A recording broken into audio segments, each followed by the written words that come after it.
Assalamualaikum warahmatullahi wabarakatuh. Saya Yudi Pramuko, tukang donat dari Parung Hijau, tertua di Semesta. Saya mau komentari ya tentang sarapannya Gus Nur di penjara itu pakai apa ya? Kan sudah 5 hari ya. Sabtu ditangkap jadi Ahad, Senin, Selasa, Rabu, Kamis. Ya. Berarti 5 hari. Dulu Buya Hamka waktu ditangkap katanya itu Buya Hamka sendiri di tulisannya Tafsir Al-Azhar di Muqaddimah itu 4 hari itu nggak diapa-apain, hari kelima baru diperiksa. Tentu makan ya sarapannya. Cuman Buya Hamka nggak nyebutin apa sarapannya. Kita berharap nanti kemarin tadi saya dapat kiriman dari grup ya. Itu Ustazah Kin yang dari kami yang ditangkap pakai baju tahanan yang perempuan itu ternyata suaminya namanya Ustadz Satria Hadi Lubis. Bukunya dulu puluhan tahun yang lalu saya baca tentang training, jadi supaya seorang trainer atau seorang ustadz juga itu istrinya Ustazah Kin ya, itu juga sarapannya apa itu, ditangkap polisi, nggak tahu udah diadili belum, udah diperiksa belum. Nah, saya nggak tahu, saya pengen nanya ya. Nah, Ustadz Satria Hadi Lubis itu waktu jenguk istrinya katanya di grup itu dia hanya bisa ngirim makanan dan nggak bisa ketemu. Dan dia juga nggak tega katanya kalau ketemu nanti sama istrinya Ustazah Kin itu pakai baju oranye, baju tahanan itu. Jadi dititipin juga ke petugas. Ini saya saya mau sarapan dulu, saya mau ke kebun tuh pacul saya tuh. Nanam cabai nih, alhamdulillah cabai udah tumbuh ya. Dalam Quran tuh ada panduannya buat orang beriman, kalau ngelihat buah-buahan tumbuh ya ucapkanlah la haula wala quwata illa billah. Tidak ada daya upaya dan tidak ada kekuatan kecuali dengan pertolongan Allah. Kalau dapat motor baru, dapat ngelihat rambutan baru keluar kan musim rambutan nih, itu ucapkanlah la haula wala quwata illa billah. Makanan saya banyak nih, maklum makanan tukang kebun. Ini baru saya beli sih di warung tahu isi toge 2, tahu goreng. Nah, terus ini masakan istri saya, tumis kangkung. Wah, enak ini, makannya pakai tangan sesuai dengan sarannya Ibu Sumania dan kawan-kawannya di Singapura, makan lebih enak pakai tangan Pak, jangan pakai sendok. Ini juga ya. Bismillahirrahmanirrahim. Allahumma barik lana fima razaqtana wa qina adzabannar. Terus ini campur ini singkong goreng enak. Dari kebun kemarin saya ke kebun nyabut singkong, terus direbus sama istri saya pakai Royco katanya. Direbusnya terus habis direbus digoreng dari pagi. Bismillahirrahmanirrahim. Singkong. Enak.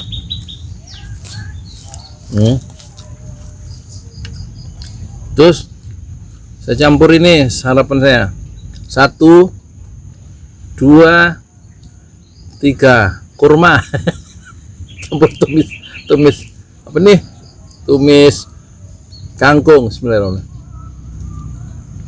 Enak, jadi orang bebas tuh, punya waktu luang. Enggak. Ada telepon dari Pak Roni Tanggung. Pak, saya siaran dulu ya Pak. Pak Roni, Ketua Yayasan Wakaf Sumur Wakaf bin Affan, Sumur Usman bin Affan. Bismillahirrahmanirrahim. Tanggung Pak, udah dulu lagi makan. Nah gitu, berhenti dong, pedes ya.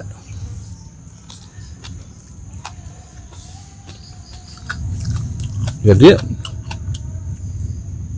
saya yakin istrinya nggak ketemu tuh beberapa hari pertama. Lagi juga istrinya kan di mana ya, di Malang apa di Palu ya. Gus Nur kan dibawa ke Mabes Polri ya, berarti di Trunojoyo ya, itu dengan dekat Masjid Agung Al Azhar. Saya suka jalan situ dulu. Jadi sebenarnya ya, jadi orang bebas itu perlu disyukuri. kalau di dalam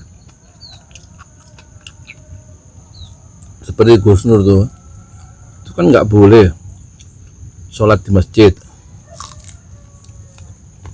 Ya di situ di dalam. Kita kok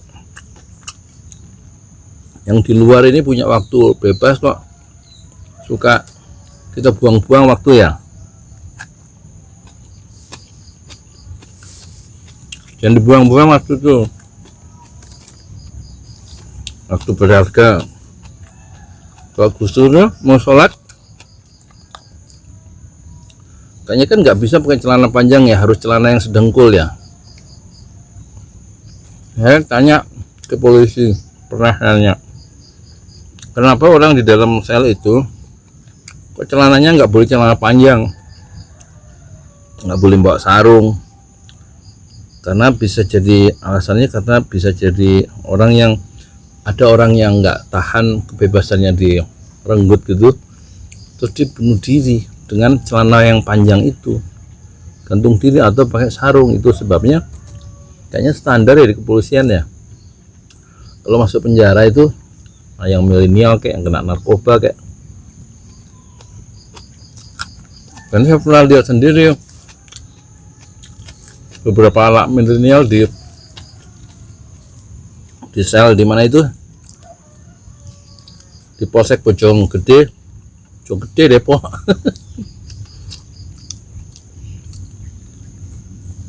Ya salam ya buat Pak Polisi di Polsek Bojonggede. Sarapan dulu Pak, jok lali Pak, jok tugas saya sarapan. Sarapan penting. Itu beberapa anak muda itu saya lihat ada 9 tulisannya, kasus pencurian, kasus narkoba, semuanya pakai celana pendek ya. Terus saya tanya sama yang jaga di depan, yang nunggu, itu takutnya mereka bunuh diri katanya Pak, karena stres. Itu kasus Gus Dur, apakah Gus Dur pakai celana pendek saya nggak tahu ya,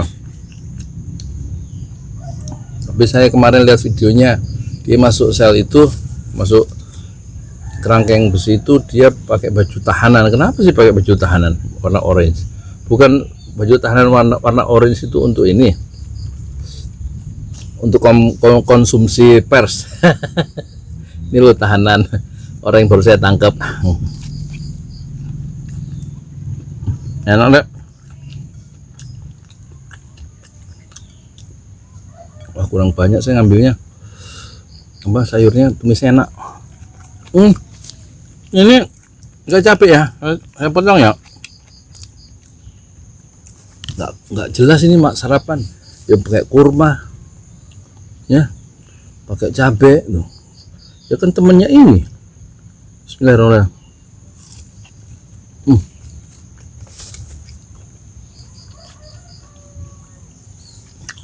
Sorry ya agak norak.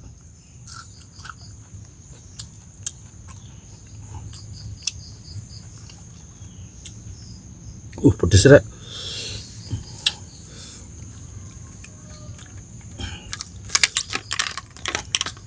Bismillah.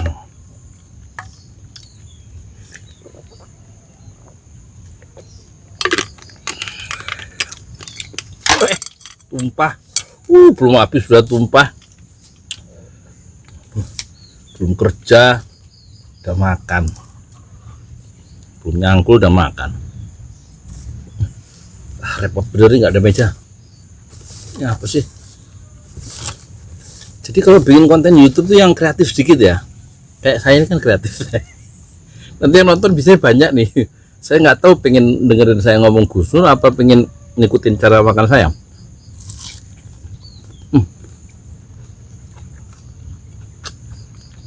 Biarin di komentar negatif juga. Yang penting sampai selesai. Terus iklannya jangan di skip.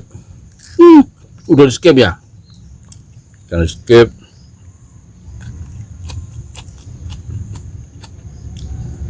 Tiba-tiba kalau ada iklan masuk di tengah-tengah, jangan di skip. Itu rezeki saya itu.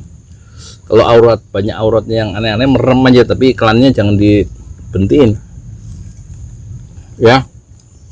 Makasih sebelumnya. Kembali ke Gus Nur. Nanti kalau Gus Nur keluar, itu ceritakanlah dia pertama-tama pengalaman 1 hari 2 hari di penjara itu makannya gimana, sholatnya gimana, supaya menarik, supaya pejuang-pejuang di luar itu udah siap gitu loh. Kalau suasana di penjara itu ukurannya piro, makannya gimana. Yang jelas biasanya nggak mungkin dikasih tahu ya, nggak dikasih izin keluarganya untuk nyenguk. Belum tentu pengacara juga bisa 1-2 hari biasanya diisolasi ya, nggak boleh dijenguk siapa-siapa ya. Saya tahu, saya baca di media. Belum tentu itu pedas rek. Terakhir ya, 1 aja cukup nih. Cabenya hijau. Ini tanaman saya ini, saya ngebon tanahnya Pak Wahyu almarhum, usia 50, sudah meninggal. Kebunnya nih 1370, gedungnya 15 kali 15 tuh diwakafin untuk warga. Wah, coba kalau diwakafin untuk pesantren Ojo Lali semuanya nih, tanah ini kalau boleh diwakafin, kita urus ininya, ikrarnya apa namanya, suratnya di KUA Parung nih ya. Wah, saya bikin sekolah deh, madrasah 3 lantai. Madrasah pakai kurikulum khusus, ijazahnya paket aja, paket C. Habis yang apa banget sih.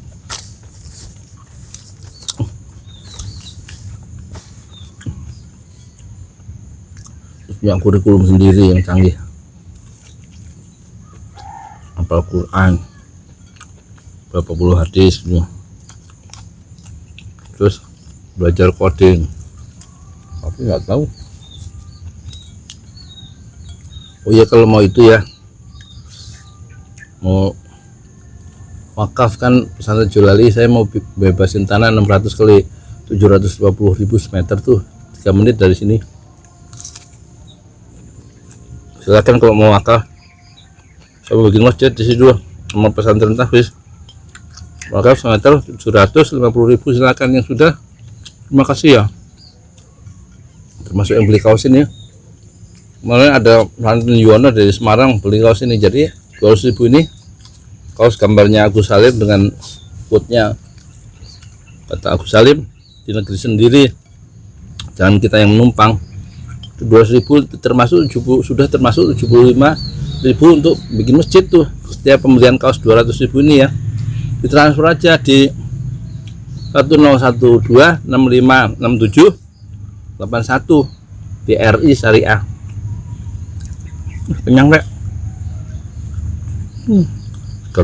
Segala dimakan pagi-pagi.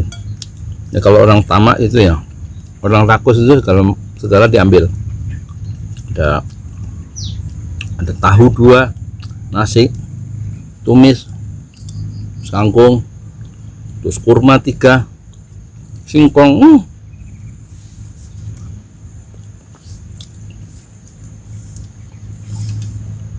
Gus Dur nggak bisa makan gini di kebun. Dorong di dalam penjara, makanannya dikirim, minumannya dikirim, makannya di dalam penjara.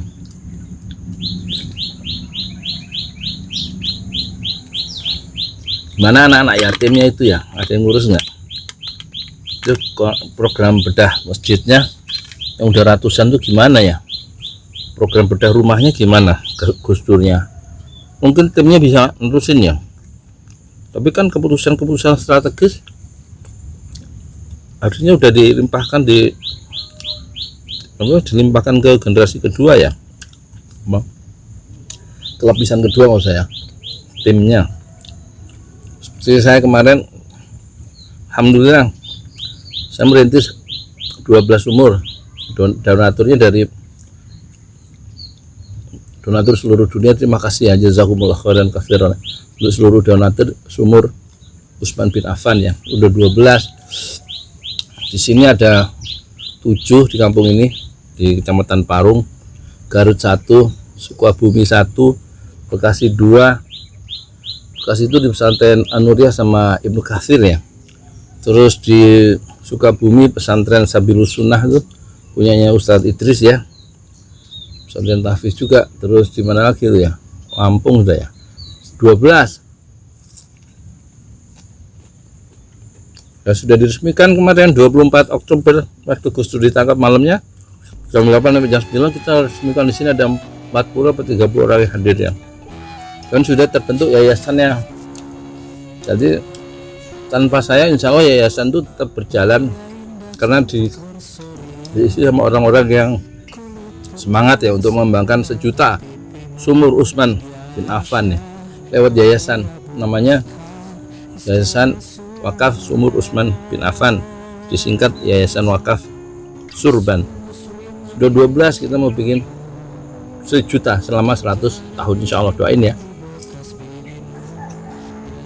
Maksudnya mungkin sudah diteruskan oleh timnya ya sama Gus Nur ya, meskipun Gus Nurnya di dalam penjara, tapi gerakan dakwahnya tetap jalan, saya kira begitu. Oke, semoga ini bisa kita ambil hikmahnya dengan ditangkapnya Gus Nur. Pertama, kita harus selalu bicara jujur apa adanya ya, menegur penguasa, dan jangan sampai kita dengan kekuasaan yang keliru, dengan pemimpin yang keliru, kita ambil bersama-sama. Lebih baik kita terus terang, jujur, mengkritik apa adanya ya kan, meskipun akhirnya menerima resiko seperti Gus Nur ya. Nggak semua orang bisa kayak Gus Nur tuh, nggak bisa. Perlu keberanian, perlu komitmen itu apa ya, ikatan nurani, dan perlu membela pihak orang kecil berhadapan dengan kekuasaan yang sebenarnya biasanya suka kehilangan perspektif dan menjadikan rakyat itu menjadi ini aja, basis perdebatan ya di ruang-ruang parlemen atau di ruang-ruang istana. Tapi banyak orang susah kan sekarang, nggak ada yang bela juga gitu. Makan, beli beras literan, dagang yang cilok, dagang bakso pada turun, yang dagang es turun penghasilannya, karena ekonominya morat-marit ini, banyak utang. Siapa? Ya Indonesia kita. Itu kenyang ya. Makanya kalau makan jangan banyak-banyak. Kalau orang tamak itu kayak saya ya begitu. Sifat manusia itu ada sifat tamak ya kalau nggak dikendalikan sebenarnya.